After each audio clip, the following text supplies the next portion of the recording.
V prvom rade by som chcel povedať, že som veľmi prekvapený z toho, že Potravinárska komora Slovenska urobila včera tlačovú konferenciu deň pred stretnutím, vzhľadom na to, že dneska o 1:00 je zvolaný okrúhly stôl, kde sa mali všetky nejasnosti na pôde ministerstva pôdohospodárstva vyjasniť, vzhľadom na to, že jej členov sú prevažne liehovarníci, ale hlavne veľké zahraničné potravinárske monopoly, ktoré chápem, že nemajú absolútne záujem o to, aby sa na Slovensku zvýšil podiel predaja slovenských potravín. Oni chcú, aby sa na Slovensku predávali potraviny, ktoré si prinesú zo svojich materských krajín. Ten poplatok 0,06%, ktorý by mal ísť z obratu týchto spoločností do odbytového fondu, bude odpočítateľnou položkou zo základu na daň.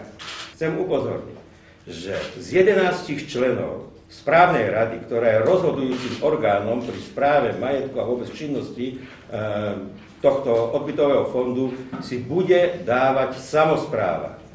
To znamená 8 z 11, troch tam dáva štát, len kvôli tomu, aby sa fond nevybočil z toho pôvodného zadania.